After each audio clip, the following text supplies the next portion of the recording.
Pag tayo ay may pananampalataya, kaya doon nagsisimula, mga kapatid. Ang Holy of Holies, doon ini-impart ni Lord ang nasa heart niya. Ang God's kind of faith, doon niya ini-impart. Kaya tayo nakikinig ng preaching ng Word of God dahil may in-impart si God sa ating heart na longing to hear His voice. Dahil kung hindi tayo mag-i-spend ng time dito para makinig ng preaching. Hindi tayo mag-open ng ating Facebook online to listen to the preaching. Kasi wala tayong heart for the Word of God. Wala tayong desire for the things of God. Pero dahil nilagyan tayo ni Lord ng desire na gano'n, kaya naman kahit medyo struggling, minsan tinatamad-tamad pa ang kaaway, bubulungan, huwag ka na pumunta, kailangan mo magpahinga. Ang sarili mo, alagaan mo naman. Ay, gano'n nga ang magsasuggest ng alagaan mo naman ang sarili mo. You have to treat yourself. Magliwaliw ka naman doon sa beach, sandali. Huwag ka munang mag-praise and worship. Nakakapagod naman. Ang enemy magsasuggest ng kung ano-ano. Pero kahit struggling, andito ka pa rin. Hallelujah. Sabihan mo ang iyong katabi, congratulations. Hallelujah. Bakit? Nagwagi si Lord. Nagwagi si Lord, ang Spirit ni God na naglagay sa heart mo ng desire to receive God's Word ay narito ka, mga kapatid. Dahil ikaw ay may faith. Ano ang sabi ni Lord Jesus? Whoever believes and is baptized, nagpabaptize ka na rin. Sa Jordan River pa. Kung saan si Lord Jesus na baptize, mga kapatid, bukas na ang langit sa iyo. Ang Holy Spirit bumaba na sa iyo. Kailangan na lang natin i-actualize ang anointing. I-claim natin, thank you Lord, I am anointed. I have divine ability. Ang kamay na ito hindi na mananampal. Ang kamay na ito hindi na manunundok. Ang kamay na ito maglilihans na sa may sakit. At ang may sakit ay gagaling in the name of Jesus. Anointing, mga kapatid. And we can be a blessing to others. Dahil yung iba, yung kanilang dapat ipapadala na lang sa Pilipinas, ipambibili pa ng gamot. Pero pag pinagpray natin, abay gumaling, nakapagpadala sa Pilipinas.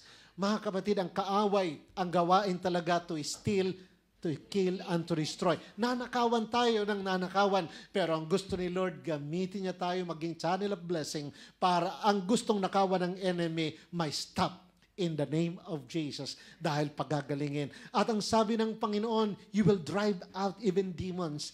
Kaya pag merong area na parang kinikilabutan ka, dahil parang may kung ano doon, huwag ka nang matakot. Kung dati takot ka kaagad, pag merong kinikilabutan, pag kinilabutan ka, narito na. Magkakasubo ka na. I am anointed. And greater is He who is in me than this devil na aking nararamdaman in Jesus' name. Kaya kahit medyo takot ka, huwag mong ipahalata. Para hindi ka mahalata ng enemy. Kasi gano'n ang enemy. Nakikiramdam ang enemy. Ano kaya ito? Matatakot kaya sa akin to? Pag nagpahalata ka, lalo kang tatakutin. Pero huwag kang magpahalata. Bakit? Hindi basa ng enemy ang isip mo. Hindi basa ng enemy ang puso mo. Only God can search the minds and the hearts of the people. Ang enemy, nag-o-observe lang yan. Tatalab yan, tatalab. Matatakot to. Eh hindi. Hindi mo pinahalata. Kahit kinakabahan kayo, Jesus name, thank you Lord, thank you Lord. Tapos kumakanta-kanta ka pa na I want to know you more. And bakit naiyak na to? Takot siguro to. I want to know you more. Abay, feel niya si God. Nako, aalisan ko na to. Dahil mukhang hindi ito takot. Mga kapatid, we have the power that comes from the Lord. Yan ang anointing. We can drive out demons. Lahat ng mga spirit na hindi maganda na umali-aligid, you can drive it out. Kaya pag meron ding gustong manakit sa iyo sa inyo sa kalsada, lalo na kababaihan, ready kayo palagi ng in Jesus name.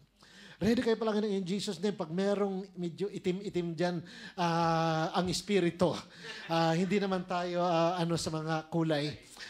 Pero itim ang espiritu na gustong manakit sa inyo. Dapat ready kayo kagad ng in Jesus name.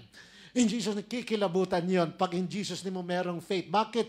anointing that comes from you. You can drive out demons. At kung may mahawakan ka mang snake, pero wag mo nalang sadyain. Sabi ni Pastor, pag snake daw, subukan ko ang snake na ito. Subukan natin sa biblical trip. Maghahanap ako ng snake. Humanda ka. Sabi ni Pastor, hindi ako maaano. Mga kapatid, kung sakali lang accidentally na habang kayo ay naglalakad, biglang may gamitan nyo kaagad ng in Jesus' name. At yung snake, hindi kayo kayang i-harm in the name of the Lord. Anointing. Mga kapatid, nakaanuman kayo ng deadly na poison, anointing. Hindi kayo maaano. You have immunity in my name. At yung kamay mong yan, anointed yan. Pag nilehans mo yan, pagagalingin ni Lord. Hindi ikaw, si Lord ang magpapagaling. Palakpakan natin ang ating Panginoon. Hallelujah!